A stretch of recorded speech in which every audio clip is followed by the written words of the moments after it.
மொழியே வாழி. சாதித்தார் அண்ணாமலை, சந்தோஷத்தில் மக்கள். உன் வெற்றிய நாளை சரித்திரம் சொல்லும்.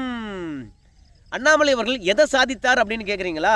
உங்க எல்லாருக்குமே தெரியும், மேலூர் பகுதியில் டங்ஷன் சுரங்கம் வராது, ரத்து செய்யப்படுகிறது என்று நேற்று 4:30 மணிக்கு மத்திய அரசாங்கமானது டங்ஷன் சுரங்க ஒப்பந்தத்தை ரத்து செய்து அரசாணையும் வெளியிட்டு விட்டது. அந்த விஷயத்துல தான் அண்ணாமலை அவர்கள் சாதித்து விட்டார் அப்படின்னு நான் சொன்னேங்க. ஆனால் பல பேருக்கு மாற்று கருத்து இருக்கத்தான் செய்யும். ஆனால் அண்ணாமலைக்கு தான் ஒட்டுமொத்த வெற்றியும் போய் சேரணுமா? இந்த விஷயங்களை அலசுவதற்கு முன்பாக நேற்று பத்திரிகையாளர் முன்பாக ஒரு சூப்பர் விஷயத்தை பற்றி பேசினார். ஆனால் எத்தனை பேர் அதை கவனிச்சிங்க என்று தெரியல. எப்படி மேலூரில் டங்ஷன் சுரங்கம் வராது அப்படின்னு உறுதியளித்து அதை வெற்றி பெற்று தந்தாரோ, அந்த நிலத்தை அந்த மக்களுக்கு உறுதி செய்தாரோ, அதே மாதிரி அண்ணாமலை அவர்கள் வந்து பரந்தூரையும் கைவிட தயார், ஆனால் ஒரு கண்டிஷன் அப்படின்னு அண்ணாமலை அவர்கள் பரந்தூருக்கும் பாசிட்டிவான பதிலை தந்திருக்கின்றார். அந்த ஒரு கண்டிஷனை நிறைவேற்றினாங்கன்னா வச்சுங்களேன், பரந்தூரையும் கைவிட தயார் என்று அண்ணாமலை அவர்கள் சொல்லியிருக்கிறாருங்க. என்ன, மேலூர் மக்கள் மாதிரி பரந்தூர் மக்களும் வந்து போராட்டத்தை கடுமையாக்க வேண்டுமா அப்படின்னு சொல்லிட்டு நீங்கள் கேட்பீங்க. மேலூர் மக்களாவது வந்து ஒரு 65 நாட்கள் தான் தொடர்ச்சியாக போராடினாங்க. ஆனால் பரந்தூர் மக்கள் 910 நாட்கள் தொடர்ச்சியாக போராடி கொண்டு இருக்கின்றார்கள். அதனால் மேலூர் மக்கள் போராட்டத்தை விட பரந்தூர் மக்களுடைய போராட்டம் மிகப்பெரியது. ஆனால் அந்த ஒரு கண்டிஷனை நிறைவேற்ற வேண்டுமே. இப்போது மேலூரில் வந்து டங்ஷன் சுரங்கமானது ரத்து செய்யப்பட்டு விட்டது. இன்னைக்கு ஆளுங்கட்சியில் இருக்கக்கூடிய நம்ம முதலமைச்சர் ஐயா ஓடி வந்து என்னால் தான் மத்திய அரசாங்கமானது இந்த திட்டத்தை கைவிட்டு இருக்கிறது அப்படின்னு உரிமை கொண்டாடுகின்றார். நம்ம முதலமைச்சர் ஐயா என்ன சொல்கிறாரு? இந்த பாருங்க, நீங்கள் என்ன தான் டங்ஷன் சுரங்கம் வந்து மேலூரில் எடுப்போம் அப்படின்னு உறுதியாக இருந்தீங்கன்னா கூட நான் முதலமைச்சராக இருக்கிற வரைக்கும் அது நடக்காது. நான் உறுதியாக இருக்கின்றேன். இன்னைக்கு ஒட்டுமொத்த மக்கள் பிரதிநிதிகளும் ஒன்று திரண்டு சட்டமன்றத்திலே வந்து ஒரு தனி தீர்மானத்தையே கொண்டு வந்திருக்கிறோம், டங்ஷன் சுரங்கம் வேண்டாம் என்று சொல்லிவிட்டு. அதனால் நான் இருக்கிற வரைக்கும் டங்ஷன் வராது அப்படின்னு உறுதியளித்ததனுடைய உறுதியான நிலைப்பாட்டை கண்டு தான் இன்னைக்கு மத்திய அரசாங்கமானது டங்ஷன் சுரங்கத்தை ரத்து செய்திருக்கிறது. மக்கள் போராட்டமும் மாநில அரசாங்கத்தினுடைய உறுதியான நிலைப்பாடும் மிகப்பெரிய ஒரு சுரங்கத்தை ரத்து செய்திருக்கிறது. அதுக்கு மத்திய அரசாங்கத்துக்கு நன்றியும் தெரிவித்திருக்கிறாரு. இது மக்களுக்கும் தமிழக அரசாங்கத்துக்கும் கிடைத்த வெற்றி அப்படின்னு சொல்லியிருக்கிறாரு. கூடவே இதில் ஒரு அரசியல் பண்ணணும் இல்லையா? அதனால் மத்திய அரசாங்கத்தினுடைய மக்கள் விரோத செயலுக்கு அதிமுக துணை போகக்கூடாது இனிமேலும் அப்படின்னு சொல்லிவிட்டு, இங்கே சுரங்கம் வருவதற்கு அதிமுக தான் காரணம், நாங்கள் உறுதியாக இருந்தோம் அப்படின்னு அள்ளி தெளித்திருக்கின்றார் அபாண்ட பொய்ய நம்ம முதலமைச்சர். டங்ஷன் சுரங்கம் வரக்கூடாது என்பதில் முதல்வர் உறுதியாக இருந்திருக்கலாம். ஆனால் சுரங்கம் வர்றதுக்கு அதிமுக மத்திய அரசாங்கத்துக்கு துணை போனது தான் காரணம்னு சொல்கிறாரு பாருங்க. அது பியூர் அரசியல். இப்போ எடப்பாடி பழனிசாமி என்ன சொல்கிறாரு? ஏம்பா, மக்கள் மன்றத்திலும் சரி சட்டமன்றத்திலும் சரி திமுகவினுடைய இரட்டை நிலைப்பாட்டை நாங்கள் அம்பலப்படுத்தினோம். உண்மையாகவா திமுக தப்பு பண்ணிடுச்சு இந்த சுரங்க விஷயத்தில் அப்படின்னு சொல்லும்போது, முதல்ல எங்கே டங்ஷன் இருக்குது அப்படின்னு தமிழகத்தில் ஆய்வு நடத்துகின்ற போது அந்த ஆய்வுக்கு அனுமதி அளித்தது அதிமுக. டங்ஷன் எங்கே இருக்குது என்று கண்டுபிடித்து இதை நாங்கள் வேதாந்தா நிறுவனத்துக்கு ஒப்பந்தம் விட போகிறோம் அப்படின்னு சொன்ன பிறகு அதை கண்டுக்காம அமைதியாக இருந்தது திமுக அரசாங்கம். போராட்டத்தை மக்கள் அறிவித்த உடனே அந்த மக்களுடன் போய் நின்றது முதலாளாக அதிமுக. அது மட்டும் கிடையாது, டங்ஷன் சுரங்கம் தொடர்பாக ஒரு முறை இல்லை 4 முறை வந்து பார்த்தீங்கன்னா ஒப்பந்த புள்ளி கோருகின்றார்கள். ஏன்பா வாங்கப்பா, யாராவது கான்ட்ராக்ட் எடுத்துங்கப்பா அப்படின்னு வந்து சொல்கிறாங்க. ஆனால் எந்த கான்ட்ராக்ட் காரணம் வந்து பார்த்தீங்கன்னா தமிழகத்தில் எந்த திட்டத்தையும் நிறைவேற்ற முடியாது. மக்கள் தொடர்ச்சியாக போராட்டம் நடத்துகின்றார்கள். அரசியல்வாதிகள் வந்து பார்த்தீங்கன்னா குத்தி விட்றாங்க. அதனால் அங்கே ஏலம் எடுப்பதை விட சும்மா இருந்துடலாம் அப்படின்னு எந்த ஒரு பெரு நிறுவனமும் வந்து பார்த்தீங்கன்னா மேலூரில் டங்ஷன் இருக்குது வாங்க ஏலம் எடுத்துங்க அப்படின்னு சொல்லும்போது எடுக்க முன்வரவே இல்லை. ஆனால் ராஜஸ்தானில் எடுத்துக்கிட்டாங்க, மத்திய பிரதேசத்தில் எடுத்துக்கிட்டாங்க, ஒரிசாவில் எடுத்துக்கிட்டாங்க, ஆந்திராவில் கூட எடுத்துக்கிட்டாங்க. ஆனால் தமிழகத்தில் எந்த நிறுவனமும் முன்வரவே இல்லை. 4 முறை வந்து பார்த்தீங்கன்னா இந்த ஏல அறிவிப்பு வந்தது. 4வது முறைதான் இந்த ஏலத்தை வேதாந்தா நிறுவனம் வந்து எடுக்குது. இப்படி ஒவ்வொரு முறையும் ஏலம் விடுகின்ற போதும் தமிழக அரசாங்கத்தினுடைய பிரதிநிதி வந்து பார்த்தீங்கன்னா கலந்து கொண்டார். அப்போதெல்லாம் டங்ஸ்டன் சுரங்கம் வேண்டாம் என்று எதிர்ப்பு தெரிவிக்கவே இல்லை. ஏம்பா ஏலத்தை நாங்களே விட்டுக்கலாமா அப்படின்னு தான் கேட்டாங்க. அதனால இந்த டங்ஸ்டன் சுரங்கத்துக்கு எதிர்ப்பு தெரிவிக்காத திமுக இப்ப ரத்து பண்ணுகின்ற போது உரிமை கொண்டாடுவதற்கு என்ன யோகிதை இருக்கிறது அப்படின்னு அதிமுக கேட்கிறது. மக்கள் மன்றத்தில் பேசணுமா? அதையெல்லாம் தாண்டி சட்டமன்றத்திலே நாங்கள் முகக்கவசம் அணிந்து கொண்டு வந்தோம், மேலூரை காப்போம், டங்ஸ்டனை ரத்து செய்வோம் அப்படின்னு சொல்லிட்டு நாங்கள் சட்டமன்றத்துக்குள்ளேயும் போராடணும். அதனால் அதிமுகவினுடைய போராட்டத்துக்கு கிடைத்த வெற்றி, மக்களுடைய போராட்டத்துக்கு கிடைத்த வெற்றி, தொடர்ச்சியாக இந்த விஷயத்தை மக்கள் முன்பாக கொண்டு போய் சேர்த்த அதிமுக ஐடி விங்ஸுக்கு கிடைத்த வெற்றி அப்படின்னு சொல்லிட்டு திமுகவுடைய இரட்டை வேடத்தை மக்கள் நன்றாக அறிவார்கள். இப்போ சுரங்கம் ரத்து செய்வது என்னால தான் என்று சொல்றாரு. ஆனால் சுரங்கம் வந்தது யாரால? அதனால இரட்டை நிலைப்பாடு தானே அப்படின்னு சொல்லிட்டு வெற்றிக்கு நாங்கள் காரணம் என்று அதிமுக சொல்லிட்டு திமுக தவறு இழைத்திருக்குது அப்படின்னு அவங்க அரசியல் பண்ணுறாங்க. இப்படி ஒவ்வொரு அரசியல் கட்சியும் வந்து பார்த்தீங்கன்னா டங்ஸ்டன் சுரங்கம் ரத்து செய்வதற்கு நாங்கள் தான் முழு முதற் காரணம், கூடவே மக்களும் போராட்டம் நடத்துனாங்க அப்படின்றாங்க. தொல் திருமாவளவன் அவர்கள் என்ன சொல்கிறான்னு கேட்டிங்கன்னா, ஐயா மேலூர் மக்கள் வந்து டங்ஸ்டன் சுரங்கம் வேணாங்கிறாங்க, வாழ்வாதாரம் பாதிப்பு அடையுங்கிறாங்க, பல்லுயிர் பெருக்கும் இடம் இருக்குதுங்கிறாங்க தமிழக அரசாங்கம்.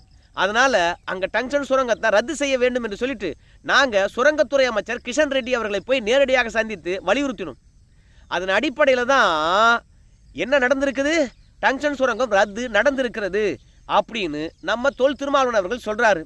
மொத்தத்தில் மக்களும் அரசியல்வாதிகளும் ஒன்று சேர்ந்து போராடினதுனால தான் இந்த வெற்றி கிடைத்திருக்கிறது அப்படின்னு வந்து எல்லாரும் அவங்களுக்கான உரிமையும் எடுத்துக்கிறாங்க. அதோட மக்களுக்கான போராட்டத்துக்கு கிடைத்த வெற்றி என்று சொல்லிட்டு அவங்களுக்கான பங்கையும் அளிக்கின்றார்கள் அரசியல்வாதிகள். ஆனால் நாம் என்ன சொல்கிறோன்னு கேட்டிங்கன்னா, அண்ணாமலையால் இந்த வெற்றி சாத்தியமாயிருக்குது அப்படின்னு நான் சொல்கிறேன். ஏன் பிஜேபியிலேருந்து காசு வந்துடுச்சா? நீயும் பொங்கலில் இருந்து பிஜேபிக்கு துதிப்பாடுவதை பார்க்கின்ற போது பொங்கல் இனம் அதிகமாக வாங்கிட்டியோ அப்படின்னு சொல்லிட்டு சில நண்பர்கள் கமெண்ட் செய்துட்டையும் நான் பார்த்துருக்கிறேன். ஆனால் பிஜேபிக்காரங்க யாராவது என்னை சந்திச்சிருக்காங்களா? நான் ஒரு விவசாயி, என்னை யாராவது சந்திப்பாங்களா? சந்தித்தா நிலைமை இந்த மாதிரி இருக்குமா? எனக்கு வீடு இல்லாமல் வாசல் இல்லாமல். அதனால் நான் பிஜேபியை தூக்கி பிடிப்பதே கிடையாதுங்க, யாரையும் தாழ்த்து பேசுவதும் கிடையாதுங்க. அதனால் வறுமை என்னோடு ஒட்டி பிறந்தது, அதற்காக யாருடைய வாசல்லையும் போய் நான் நிற்க மாட்டேன் அப்படின்றத சொல்லிக்கிட்டு ஏன் அண்ணாமலைக்கு இந்த கிரெடிட்டை கொடுக்கணும் அப்படின்னு நான் நினைக்கிறேன்னு கேட்டிங்கன்னா, மக்களை கொண்டு போய் அமைச்சரை சந்திக்க வச்சு அமைச்சர் பிரதமரை போய் சந்தித்து இன்னைக்கு டங்ஸ்டன் சுரங்கமானது ரத்து செய்யப்பட்டிருக்கிறது.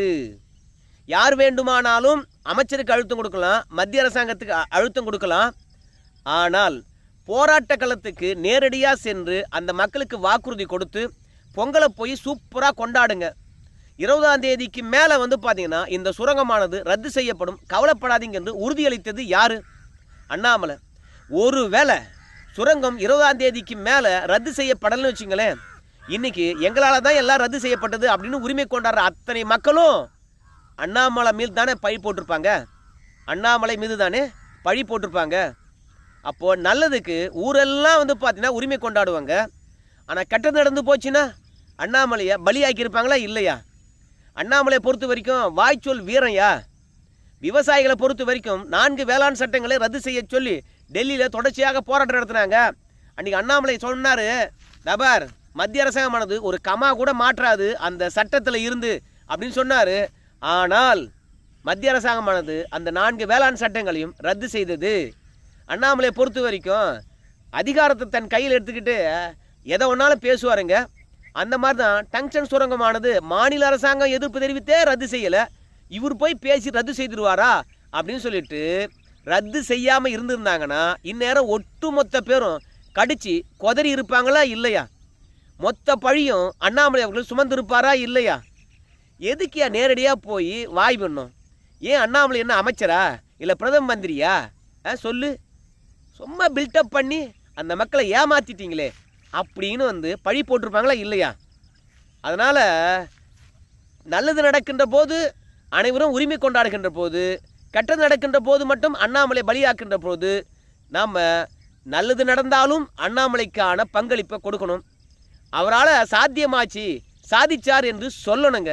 அதனால் ஒரு விவசாயினுடைய உணர்வும் அவனுடைய எதிர்பார்ப்பும் ரத்தமும் சதையுமாக நேரடியாக போய் அமைச்சர்கிட்ட சொல்லுகின்ற போது தான் அந்த வலியும் வேதனையும் தெரியும். அதை செய்து காட்டியது அண்ணாமலை. அதனால் அண்ணாமலைக்கான பங்களிப்பை நம்ம கொடுத்து தான் ஆகணும். அதனால தான் சொன்னேன், சாதித்தார் அண்ணாமலை. அதனால தான் மக்கள் சந்தோஷத்தில் இருக்கின்றார்கள். அந்த மக்கள் போராட்டம் நடத்தினாங்க, இல்லைன்னு சொல்லலை. மற்ற அரசியல் கட்சிகளும் வந்து பார்த்தீங்கன்னா மக்களுக்கு பின்னாடி இருந்தாங்க, இல்லைன்னு சொல்லலை. ஆனால் அவங்க பங்களிப்பை விட கூடுதலான பங்களிப்பு அண்ணாமலை இது இருந்தது. பழி போட ரெடியாக இருந்த மக்களுக்கு இல்லைப்பா, பழியெல்லாம் என்ன சொல்ல முடியாதுப்பா, பார்க்குறியா அப்படின்னு சொல்லிட்டு சாதித்து காட்டியிருக்கிறதாக நான் நினைக்கிறேங்க. அது மட்டும் கிடையாது, இந்த வெற்றியை யாரோ உரிமை கொண்டாடுகின்றார்கள். ஆனால் இந்த வெற்றி யாருக்கானது என்று அண்ணாமலை சொல்றாரு. கேட்கணுமா இல்லைங்களா? கேட்டுவாங்க. கிராமத்து மக்களுடைய குரல் டெல்லியில போய் ஒரு கேபினட் அமைச்சரனுடைய அரங்கத்துக்குள்ள ஒலிச்சு அது பிரதமர் கேட்டு அதை செஞ்சிருக்காங்கன்னா இது ஜனநாயகத்தினுடைய வெற்றி தான் மேடம். இதுல பாரதிய ஜனதா கட்சியினுடைய வெற்றி, இவங்க வெற்றி, அவங்க வெற்றின்னு சொல்றதை விட இது ஜனநாயகத்தினுடைய வெற்றி. இது ஜனநாயகத்துக்கான வெற்றி. ஏன்னா திமுக அரசாங்கமானது அமைந்து 4 ஆண்டு காலம் ஆகிப்போச்சு. ஆனால் தமிழ்நாட்டில் இருக்கின்ற எந்த மக்களாவது வந்து போராடுவதற்கு அனுமதி இருக்கிறதா? நல்லதுக்கோ கெட்டதுக்கோ எதுக்காவது போராடுவதற்கு அனுமதி இருக்கிறதா? அதனால் இந்த போராட்டம் என்பது ஜனநாயகத்தினுடைய ஒரு கடமைகள். மக்களுடைய எதிர்ப்பை தெரிவிப்பதற்காக போராட்டம் தான் வந்து பார்த்திங்கன்னா நமக்கு இருக்கக்கூடிய ஒரே வழி. அந்த போராட்டத்துக்கு மத்திய அரசாங்கமானது செவிசாய்த்து இருக்கிறது. அதனால் இது ஜனநாயகத்துக்கான வெற்றி. நம்ம ஆரம்பத்திலே சொன்ன மாதிரி ஒரு சாதாரண மக்கள் அமைச்சரை போய் சந்தித்து, அமைச்சர் பிரதமரை போய் சந்தித்து கிட்டத்தட்ட 24 மணி நேரத்தில் இந்த ரத்து என்ற அரசாணையானது வந்திருக்கிறது. இது ஜனநாயகத்துக்கான வெற்றி. மக்கள் குரலை காது கொடுத்து கேட்பது தான் ஜனநாயகம். ஏன்னா ஒவ்வொருத்தருக்கும் அதிகாரம் அளிப்பது வாக்களித்து மக்கள் தான். அந்த மக்கள் நேரடியாக போய் தன்னுடைய தேவையை சொல்ல முடியும் என்பது தான் ஜனநாயகம். இது அரசாட்சி கிடையாது. அரசன் வச்சுட்டு தான் சட்டம். குடிமக்கள் எல்லாம் வந்து பார்த்தீங்கன்னா அடிமை. அப்படி இல்லாமல் நேரடியாக போய் சொல்லி பிரச்சனையை தீர்த்தாங்க பாருங்கள். எம்எல்ஏ போகாமல், எம்பி போகாமல், அமைச்சர் போகாமல் மக்களே போய் சொன்னாங்க பாருங்கள். அதனால் இது ஜனநாயகத்துக்கான வெற்றி என்று அண்ணாமலை சொல்கிறாருங்க. அதனாலேயே வந்து பார்த்திங்கன்னா அண்ணாமலை சாதித்தார் என்று சொல்லலாம். அதையெல்லாம் தாண்டி பரந்தூரை கைவிட தயார் அப்படின்னு அண்ணாமலை சொன்னார். ஆனால் ஒரே ஒரு கண்டிஷன் தான், அந்த கண்டிஷனை மட்டும் நிறைவேற்றணும் அப்படின்னு சொன்னார். பாருங்க, நம்ம தமிழகத்துக்கு விமான நிலையம் வேண்டும். விமான நிலையத்தை விஸ்தாரணம் பண்ணணும். அது பரந்தூராக இருந்தால் என்ன, பன்னூராக இருந்தால் என்ன, இல்லை திருப்போரூராக இருந்தால் என்ன, இல்லை மாங்காலாக இருந்தால் என்ன, எங்களுக்கு தேவை ஒரு இடம். இங்கே பரந்தூரில் விமான நிலையம் அமைக்கலாம் என்று ஒப்புதல் அளித்தால் மத்திய அரசாங்கமானது உடனே கற்று போகிறது கிடையாது. ஒப்புதல் அளிச்சிட்டிங்களாப்பா பரந்தூரில், வேறு இடம் மாற்றுவீங்களா அப்படின்னு சந்தேகப்பட வேண்டாம். எங்களுக்கு தேவை ஒரு 4000 ஏக்கரா. அது எந்த இடத்துல வேணாலும் எடுத்து கொடுங்க. பரந்தூர் வேண்டாம் என்றால் வேறு இடம் எங்கே, அதை கை காட்டுங்க. நாங்கள் பரந்தூரை விட்டு ஒழிக்க ரெடி அப்படின்னு அண்ணாமலை சொல்லியிருக்கின்றார். இல்லை பரந்தூர் தான் சரியானது என்றால் ஒரு டீமை போடுங்க, மூத்த அமைச்சர்களை களம் இறக்குங்க, மக்கள் என்ன விருப்பப்படுறாங்களோ அதை செஞ்சு கொடுங்க. பேங்க்கில் லோன் கூட வாங்கி கொடுங்க அந்த மக்களுக்கு. இன்னும் நிவாரணங்களை அதிகப்படுத்துங்க. ஏன்னா ஒரு விமான நிலையம் கட்டி முடிப்பதற்கு 10 ஆண்டு காலம் ஆகும். நீங்கள் காலம் தாட்டிக்கிட்டே இருந்தீங்கன்னா வேலைக்கு ஆகாது அப்படின்னு சொல்லிட்டு பரந்தூர் வேண்டாவா, வேறு இடம் கை காட்டுங்க, நாங்கள் பரந்தூரை மாற்றுவதற்கும் தயாராக இருக்கிறோம் அப்படின்னு அண்ணாமலை அவர்கள் நேற்று பத்திரிகையாளர் சந்திப்பில் அதிரடியாக போட்டு உடைச்சார். அதனால் பரந்தூர் மக்களுக்கும் ஒரு வாய்ப்பு இருக்கிறது. ஆனால் தமிழக அரசாங்கமானது மனசு வைக்கணும். எப்படி மேலூர் மக்களுக்காக மனசு வச்சாங்களோ அதே மாதிரி பரந்தூர் மக்களுக்காகவும் தமிழக அரசாங்கமானது மனசு வச்சா கண்டிப்பாக பரந்தூரையும் கைவிட தயார். ஏன்னா நிலம் எடுத்து கொடுப்பது தமிழக அரசாங்கத்தினுடைய கடமை. அதனால் தமிழக அரசாங்கமானது பரந்தூர் விஷயத்தில் என்ன முடிவெடுக்க போகுது, மூத்த அமைச்சர்களை நியமித்து பரந்தூர் மக்களிடம் பேசி விமான நிலையம் வரப்போதா, இல்லை பரந்தூரை விட்டுட்டு வேறு இடம் தேர்வு செய்ய போகிறாங்களா என்பது பொறுத்து பார்க்கணும். பரந்தூர் மக்களை பொறுத்த வரைக்கும் ஒட்டுமொத்த பேரும் வந்து விமான நிலையம் வேண்டாம் என்று போராடுவது கிடையாது. எதை வச்சு சொல்கிறேன் அப்படின் போது RS பாரதி அவர்கள் ஒரு புள்ளி விவரத்தை வெளியிட்டார். என்ன தெரியுமா? பரந்தூர் விமான நிலையம் வேண்டாம் என்று சொல்லிட்டு 15 கிராம மக்கள் போராடுவதாக நீங்கள் சொன்னீங்க. ஆனால் அந்த 15 கிராம மக்களும் ஒட்டுமொத்த பேரும் திமுகவுக்கு தான் ஓட்டு போட்டிருக்காங்க. ஒரு கிராம மக்களை தவிர அவங்க கூட யாருக்கும் ஓட்டு போடல, எங்களுக்கும் ஓட்டு போடல.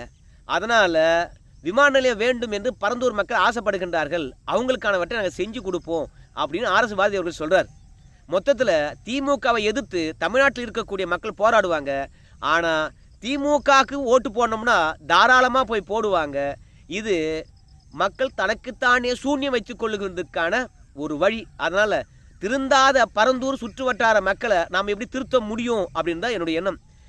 அவ்வளோ போராட்டங்கள், விமான நிலையத்தை கைவிட மாட்டாங்க அப்படின்னு தெரியுது. ஆனால் திமுகவுக்கே ஓட்டு போட்டிருக்காங்கன்னா எவ்வளோ திமிர் பிடிச்சவங்க பரந்தூர் சுற்று வட்டார மக்கள். அதனால் திமுகவை எந்த அளவுக்கு நம்புகிறாங்களோ அந்த அளவுக்கு அவங்களுக்கு அழிவு தான் அப்படின்றது எதிர்க்கட்சிகளுடைய குற்றச்சாட்டாக இருக்கிறது. மாநில நலன் சார்ந்து, மாநில வளர்ச்சி சார்ந்து விமான நிலையம் வேண்டும் என்று சொல்வது தவறா? எனக்கு தெரியலிங்க. உங்கள் கருத்தை சொல்லுங்கள். நன்றி.